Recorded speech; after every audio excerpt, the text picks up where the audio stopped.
series here.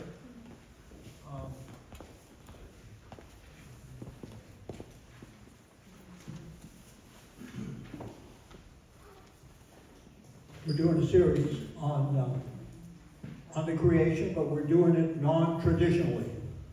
And that means it's different. Okay? So, where did the traditions come from? There was a guy in North Africa, some of the most important ones. This guy is named Augustine. And he's probably one of the biggest tradition makers for the Western civilization. You know what Western means? It means Western Europe, right?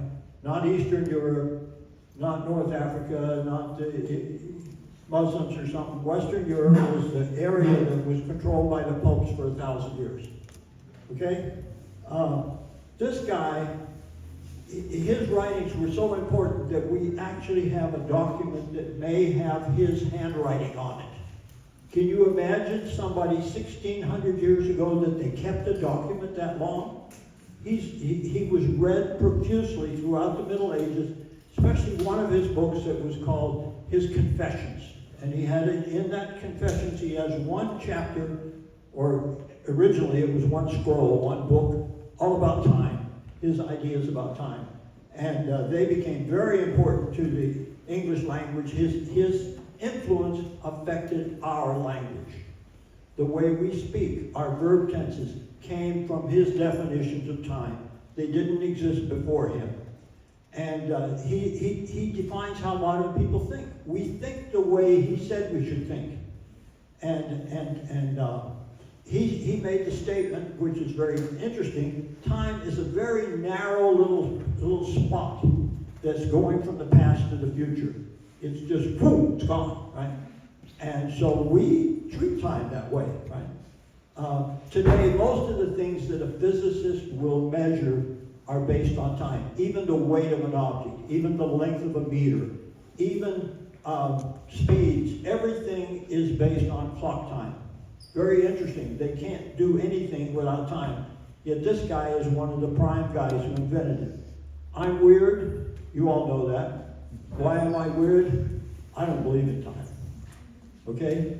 I can't find a word for time anywhere in the Bible. I've looked. When I read a word for time, I try to understand it the way an ancient person would. And I try to be consistent. I do that about writings that weren't in the Bible also. For example, if you go look on the internet and you say, what did Aristotle say about time? It'll tell you that Aristotle, who was a philosopher who lived 2,300 years ago, right, more than that, and he says time is changed from before to after. Is the numbering of change. He didn't say that. He didn't say that at all. That's the way we interpret his saying. He's actually saying calendars are numbered from before to after, and then he tells you in the context that numbers don't even exist. Therefore, time doesn't even exist. You understand what I'm saying? They didn't think like we do. And to understand the creation, you have to start thinking the way they do, which is also their grammar. And that's what I'm trying to do for you. So let's review Creation Day 1. We did this last month.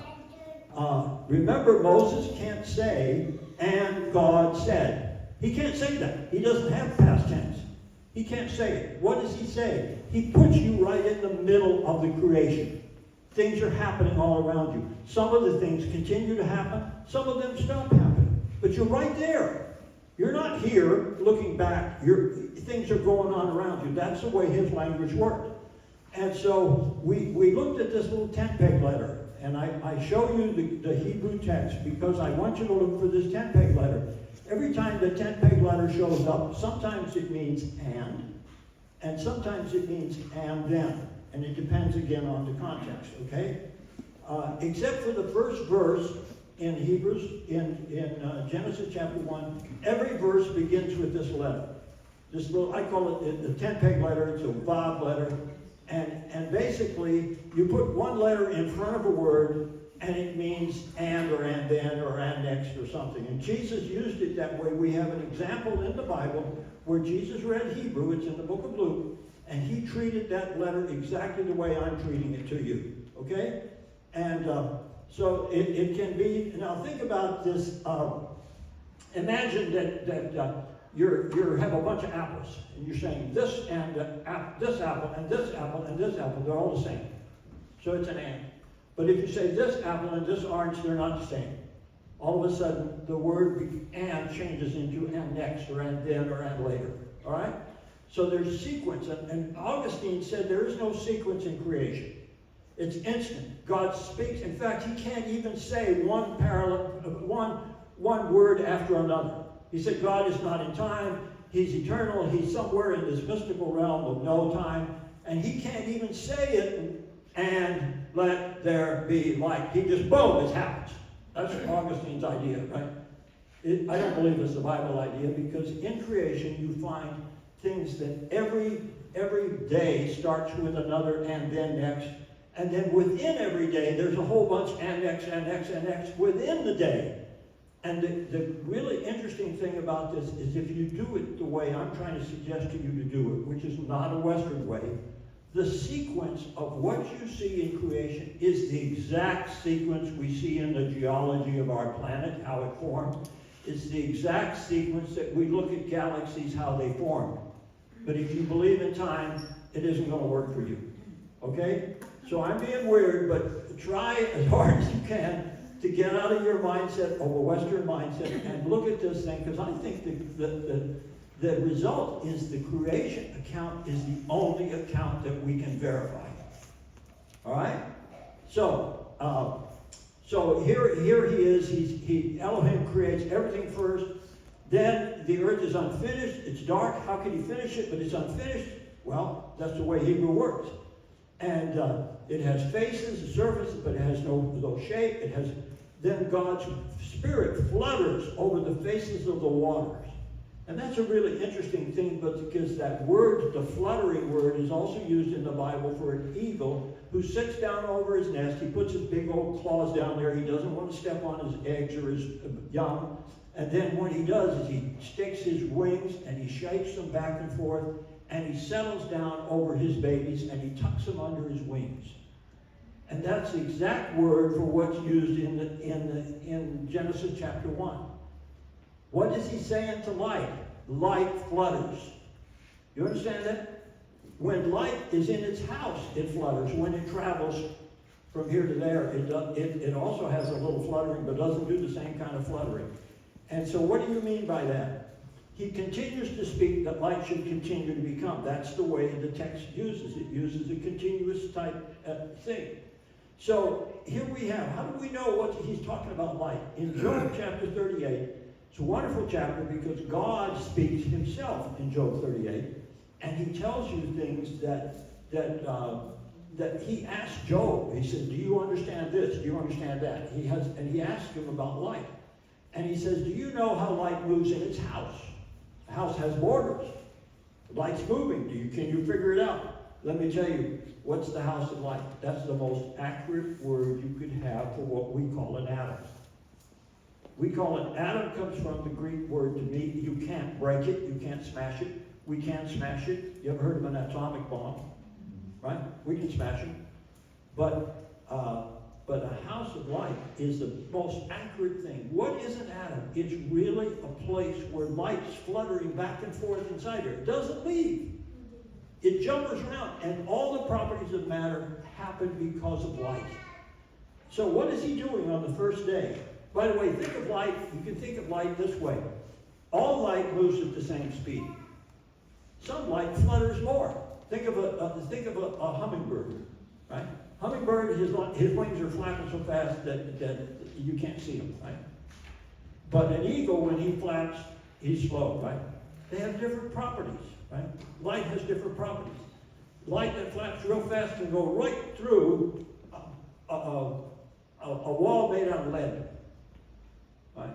Some light can go right through into this room. Right now, if you have a cell phone and it rings, light in the form of radio waves came in here and energized your cell phone, right? So light is everything in the whole world is made with something that has to do with light. What's he doing on the first day? He's creating the building blocks for what he's going to do later.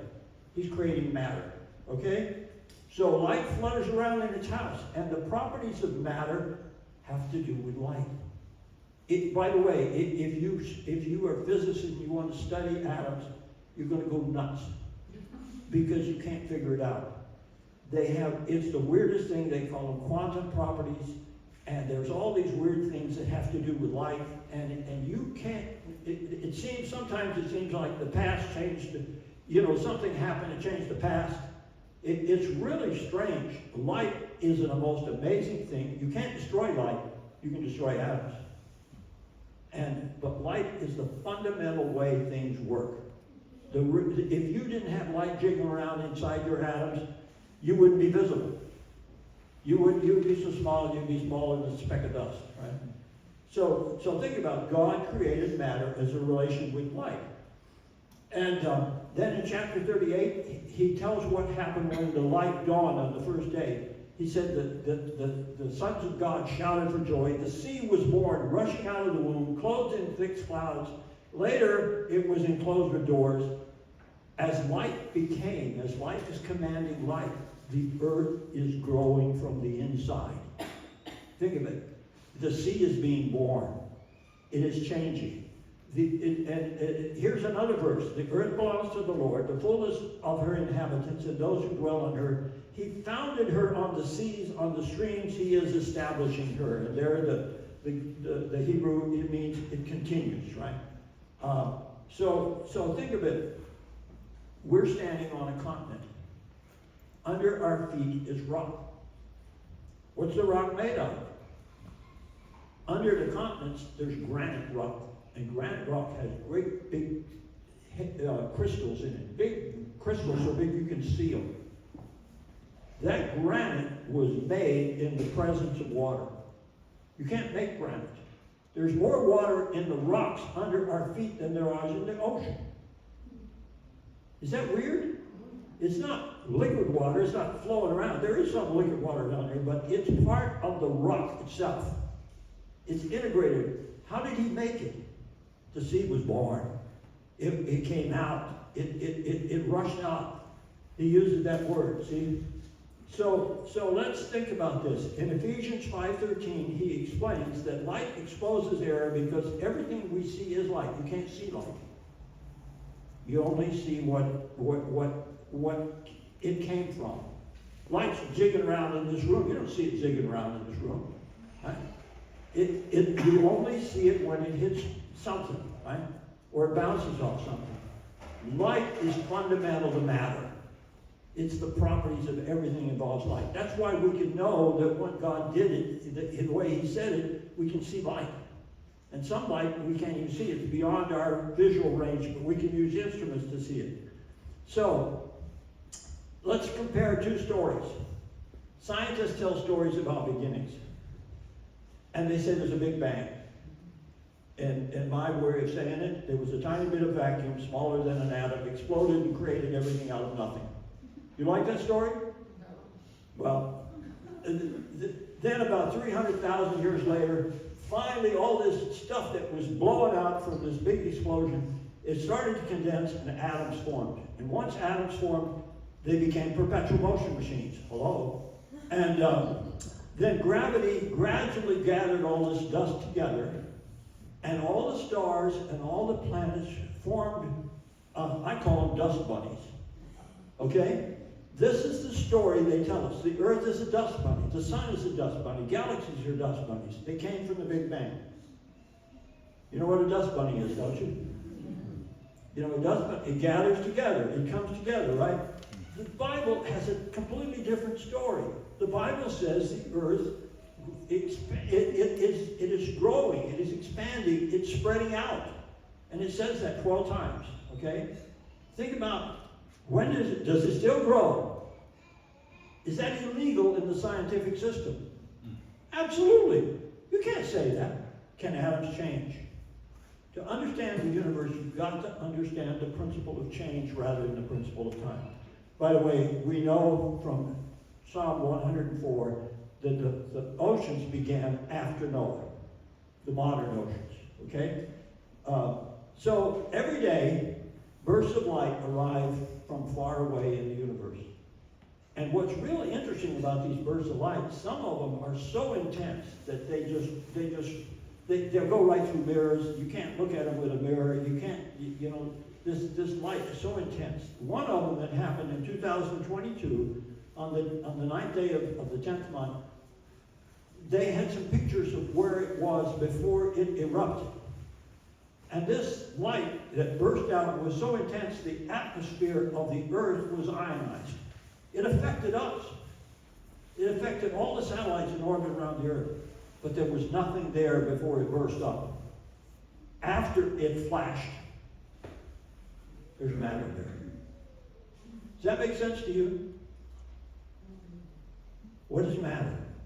God created it with light. If you understand that, it's not, so let's get out of that. That's last month. Day 2, we have a different scenario. We're going through the next phase of creation. Water divides into 2 areas, and later air separates them. Now let's look at that. Again, I'm showing you the Hebrew because that see those little 10-peg letters? There's one there, there's one there. Each time those 10-peg letters show up on the front of a word, not necessarily in the middle of a word, it can mean and or it can mean and then. Depends on the context. In the King James it says, and God said, let there be a firmament in the midst of the waters, and let it divide the waters from the waters. My translation is, and then Elohim is saying. Saying means he continues to say. He doesn't stop saying it. Let a spreader be coming between the waters, and then he shall be coming spreader between the waters and the waters. So there's a spreader that's separating the waters. My translation is spreaders, and I'll tell you why later.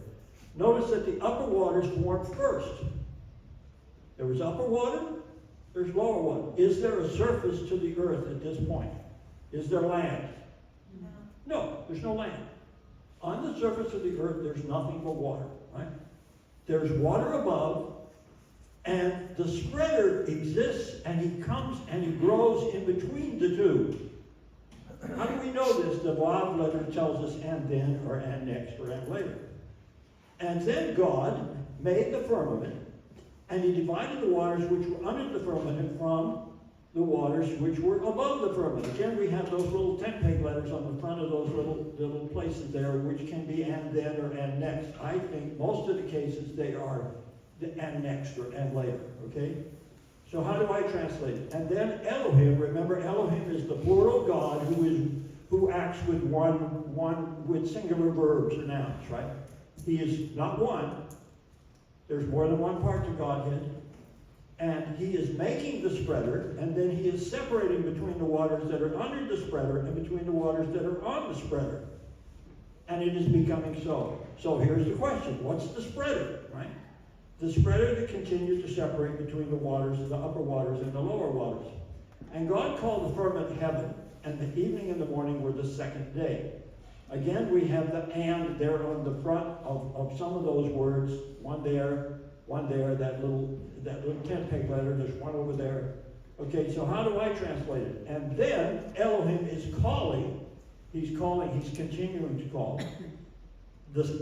He calls it Rakia skies, spreader atmospheres. The word skies in ancient languages, it could mean the atmosphere, it could mean the stars, it could be God's abode. Same word, right? How do we know it's an atmosphere? Because it's spread between these waters. Stars don't spread between waters. What's going on here, right? And there is an evening, and then there is a morning, day 2. God does not say good about day 2. In every day of creation, God says it's good. But he doesn't say good on that day. I wonder why. What happened to that water that was up above? You ever heard of Noah? Right? So let's go to the next place. So the word I translate as spreader is a noun. And in Hebrew, the root of the word can be a verb. So you add something to it, you turn it into a noun. And the root word is to spread out. It's used in the Bible for taking a hammer and pounding out gold and spreading it into a thin sheet. Okay? So rakia is the thing that spreads. It's not the spreading, it's the thing that spreads, right? Just like a runner is the one that runs. Right? Run is a verb, the runner is a noun, right?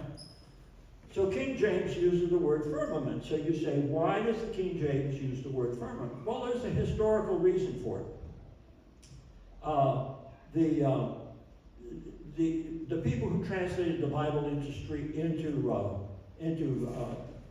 Greek about 250 years before Christ, there was a king in Egypt. His name was Ptolemy Philadelphus, and he ordered the translation of the first 5 books of the Bible into Greek. And so this happened in Alexandria, Greek, 250 years before Jesus, approximately, right? And so how did they translate it? Well, the Greeks imagined that there were spheres up there, invisible spheres, and these spheres rotate around the world every day. So the sun is swirling around us and we're standing still. All right? That's how they thought of it.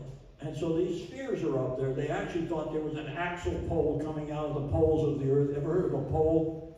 The North Pole, the South Pole. And around those poles there were all these things that rotated around the earth every day.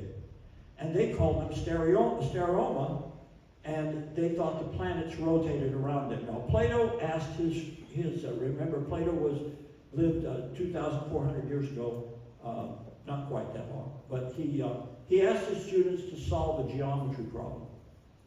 And he says, how do the planets move? And some of his students did it one way, and some of them did, and it was something that all philosophers did for centuries. They tried to solve this puzzle. Some of them said the Earth's in the middle. The moon goes around the Earth. We can all see the moon goes around us. The sun is further away. Clearly it's further away because sometimes it's on the other side of the moon. We have an eclipse. But Venus and Mercury roll around the sun because they never get far from the sun. But Mars sometimes will go overhead, so this is how they laid it out. So Aristotle needed 55 of these spheres, these invisible spheres, rotating around the Earth to make everything work. Is that wild? We don't see the spheres, but they're there. Why does he do that? Because every once in a while, when a planet would go overhead, it would stop, it'll turn around, and it'll go the other way. Now we know the reason it stops, turns around, goes the other way is we're going faster than we passed it. And but they said, well, maybe it's maybe these spheres. There was a guy who lived after Jesus.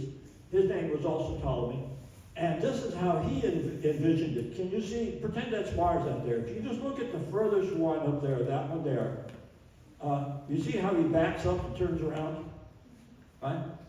Well, he had this different model where he had these cranks and he had these offsets and all this weird stuff. It's really wild stuff. If you're interested in that, you'd probably go nuts reading it. But anyway, that was their idea. And so these guys who translated the Bible, they said, well, they must be up there. They must be these stereoma. And so later on, the Latin scholars said, well, yeah, they're there. We know they're there. In fact, they put what's his name? Galileo. Remember they tried to put Galileo in jail? Why did they put Galileo in jail? Because he says they're not there. Galileo says the Bible tells you how to get to heaven, not how the heavens go. Right? And so they called it a firmamentum, which it became in English the word firmament. Okay, that's how it got into the Bible. Okay. So the medieval church kept interpreting that way. They said there was this firmament and there was these crystal spheres that were rotating around the earth. The earth's stationary, it's not moving, and these guys are moving around us. Okay? But the Bible never says that. All right? It never mentions a solid dome. It never mathematically explains how the planets move. It tells you about something about how they move, but it doesn't explain it mathematically. But I want to tell you, the history of how the stars formed is visible. You can see the past. You can see the past. You can look at Mars, you can look at the sun. You're not looking at it where it is now. You're looking at it when the light left. Right? The further object away, you're seeing it as it used to be. You can see the past with your eyeballs. Right? If you have a telescope, it's much it helps a lot. But you can see how the universe formed. We can see how the galaxies formed. Don't worry about time. That's going to bother you. Don't worry about it. What we see is exactly what the creation account says. But it isn't a Western way of thinking at all. It's an ancient way of thinking. It's a completely different principle. The Bible tells us what the principles are to understand the universe. I'm not going to tell it to you right now. We'll maybe do that later, because it makes you think hard, right? And you don't want to think too hard. So, okay. So what is this stuff? This stuff that's up above. How did the water above, what does it look like? What was it? And here in Proverbs 8, he tells us something very interesting. It says, before the mountains were, before heights, I am brought forth. Somebody is being born before there was mountains. While he had not made the earth and out places and the top of the dust of the world, in his preparing the skies, I am there. Who's talking? Is a lady called Wisdom. She's not a real lady. She's a poetic lady. And she's talking about God's wisdom. She says, I was with him when he made the world. I am the Lady Wisdom. I know about wisdom. And let me tell you, God had wisdom when he made all these things. And he tells you a sequence of what God did in creation. And then she says something else.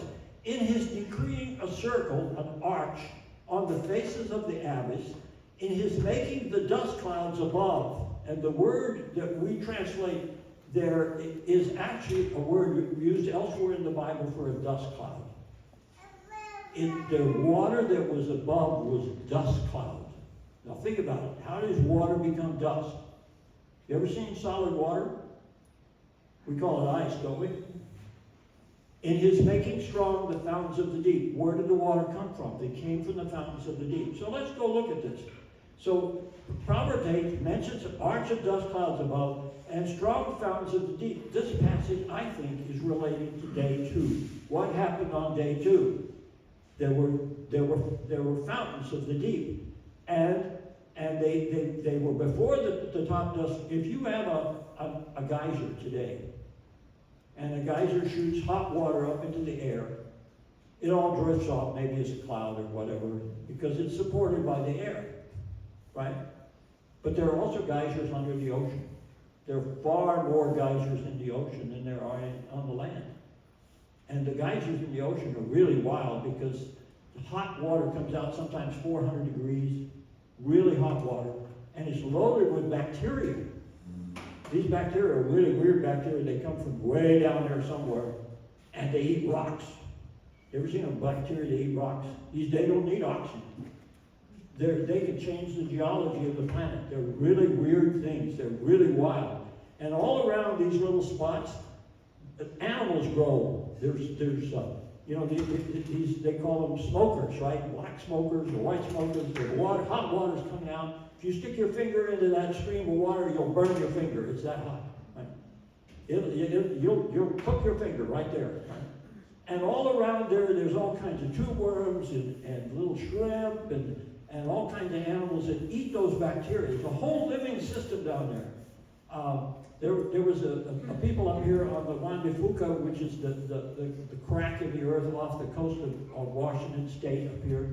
And they towed some stuff down into the ocean, and they found that there's along that crack in the ocean down there, they found between every 2 and 20 kilometers, there's another fountain. There's another geyser down there. There must be millions of them down under the ocean. Interesting, isn't it? But there's a better place to look at the geysers. We have a moon in the solar system. Its name is Enceladus. On its south pole, it has 100 geysers. Now this moon, the sun is behind it, so you can see the light shining there. You see the geysers. These geysers, there are 100 ice jets that as the hot water comes out, it freezes, and it becomes an ice jet, right? They're shooting out at 800 miles an hour. So where do they go? And so there's a little bit of air coming out, but not that much. Mostly at this stage, they're ejecting ice. And here is, if you look over here, that's the moon. Okay? The moon Enceladus. And all this ice is the stuff he ejected, and it's in orbit around Saturn. Is that wild? Right? What's happening on that moon? I think it's happening exactly what happened on day 2 of creation. What's happening? geysers, hot water geysers. The earth is hot at that time. It's not habited. There are no people here. And these hot geysers are shooting up. And where do they go? They don't go in orbit around the sun. The sun hasn't been there yet. They go around the earth. And so, in this case, on Enceladus, it forms what's called the E-ring around Saturn. If you look at the rings around Saturn, the outer ring is the E-ring, and that's the one that's being formed by the geysers right now today. It's being formed right now today by the geysers on this little Enceladus thing. Okay? So some of the ice disks around there, we had a spacecraft that went right next to it, right next to these rings. And they had to turn around and put their antenna in front of them to act as a shield because they might run into little particles of dust, ice dust. And they took pictures of it, and the thickness of the ring, some places, is maybe as thick as this room, wide. Not that wide. But there are mountains up there too. You can see there's shadows around some of these ice mountains. Pretty wild stuff, right? This is another little planet that is far out, and they went and they looked at a star went behind it, and they observed the light of the star as it went behind it. They found that it had ice rings too. They were able to detect that it is really ice. So at the end of day 2, what's the Earth look like? It's a water world. Down on the surface of the earth, there's hot water. What's above the earth? Ice dust. Right? What's spreading between the ice dust? Comes later, not right away. An atmosphere, air. You understand that? Where's the air coming from? It's coming out of all this air out of the earth, right? This is how the earth got its atmosphere. Does that make sense? Did he do it instantly? No. It has those sequences are built into the text, right? So, and the air is separating between the ice or water above and the surface water. That's what's happening on day 2. So what happened to the ice clouds? If they were up there, what happened to them? Think about it, by the way, if you lived during Noah's day when he was younger, there were still ice clouds above them. The ice clouds probably made a hot house type earth. And not only that, they protected us from radiation. How long did Noah live? 930 years. Oh, 950 years, I'm sorry. And, it was a pretty good place to live in those days, right? And so I suggest to you it came down during Noah's cataclysm, right? Peter says that the water, this is 2 Peter, the water that stood together with the ground, cataclysm. He uses that verb, cataclysm. The water that used to stand together. How did the water that used to stand together with the ground get up there? These geysers shot it up there. It says so, right? And so the Bible doesn't say the flood destroyed the world. In fact, the Bible never mentions the flood. That's our word. It uses the word for cataclysm. Jesus uses that word. And by the way, Psalm 104 tells us what happened after the cataclysm, how the water and oceans began to form. So on day 2, what just happens? Elohim continues to make the ice dust that's in space, which came from powerful surface geysers that were shooting water up. Then he continued to make the spreader atmosphere. The air begins to spread out. What if the air spread out first? Well, the geysers wouldn't have ever got up there if the air spread out first, because it hit the air and stopped, right? So there's sequence here, right? That little thing I'm telling you. So now we get to the big question. How long was day 2? Does that bother you? Bothers Western people, doesn't it? How long was day 2? It says a becoming evening and a becoming morning marked the 2nd day. However, the Bible never says the earth is young. There's a lot of Christians who say the earth is young. The Bible never says that. Why do they say that? Because they're Western people. They only know how to think that way. But we're trying to look at the Bible the way ancient people used to think, not the way we think, okay? The Bible has 500 eon words in it, in the Hebrew and in the Greek, 200 in Greek. Guess what? Most of the time you read the Bible, you don't read them there. You know why? Possibly because Augustine told us that's not the way it's supposed to work, and so we interpret it traditionally instead of literally. We don't know better. We just, that's the way our system works. But Psalm 148 lists a number of things that praises God for creation. And this is what it says. Praise him, skies of sky. Sky of skies. There's only 3 places in the Bible where the word skies is singular. This is one of them. It's singular. The sky of skies. What does that mean? In some places they'll say heaven of heavens, but I think it means sky of skies. And the waters that were on the, and then it uses the word atmosphere or sky again. Here it means atmosphere.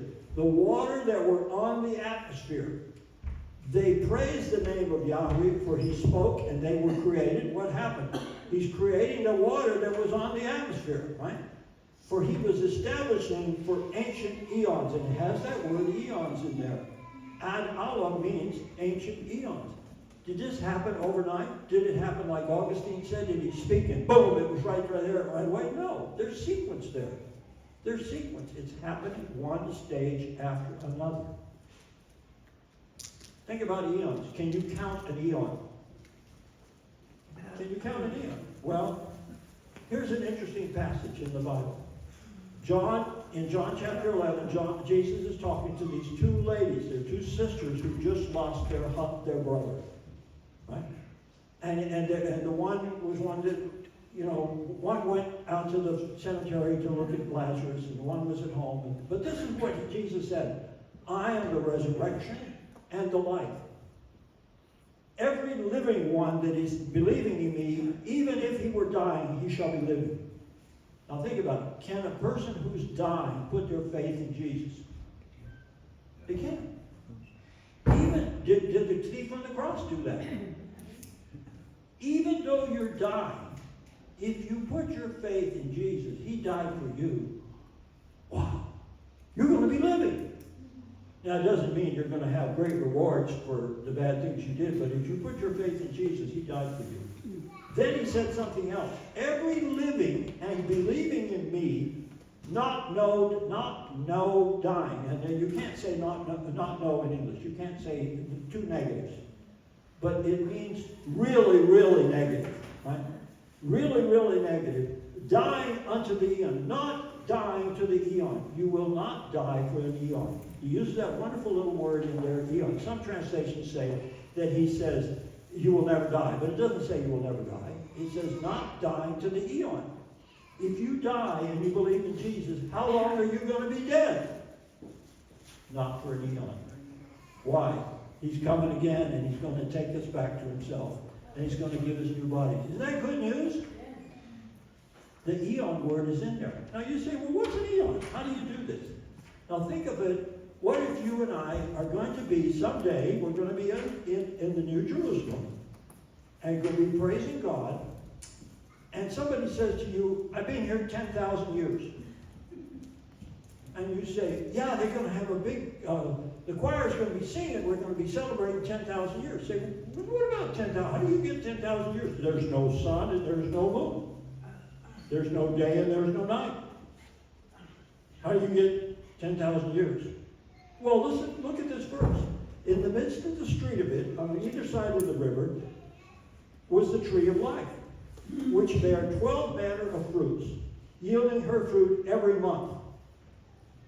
How do you know what a month is? You go look at the tree, right? And the tree changes its fruit. You say, well, must be a new month. Can you count to 12? Yeah. So, well, must be a new year, right? Could they count? Their counting changes. They're not counting time. They were like ancient people. Ancient people saw changes. They didn't see time. They never heard of it. They didn't have words for it. They had no verb tenses about it. They couldn't think like Augustine tells us to think. Okay? So, change is different than time. Is that weird? If I made you think? Think about it. The Bible is the only version of beginnings that we confirm in the geology of our planet, in the way the stars form. We are not dust bunnies. All right? God made the earth. Originally, it had no form. It had no shape. It had surfaces. But then he creates light, and it's growing. And as it's growing, the sea is growing. Right? is coming out. The rocks are forming, right? Then the water above forms ice. Then the atmosphere forms. We've got to stage 2. We have an earth. We have an atmosphere. We have ice around the earth. But there's nothing living yet on the earth. And that'll be next month. All right? So next month, there's a single dry land. And think about it. A single dry land. The earth was, but the seas are multiple seas. They're all standing on the land. Where are the seas? They're standing on the land. They're not separate in an ocean. And then vegetation grows out of the ground. Some of them grew into trees. They produce fruit. And all on half a day. Right? So that's next month. Okay? Mr. Kirk.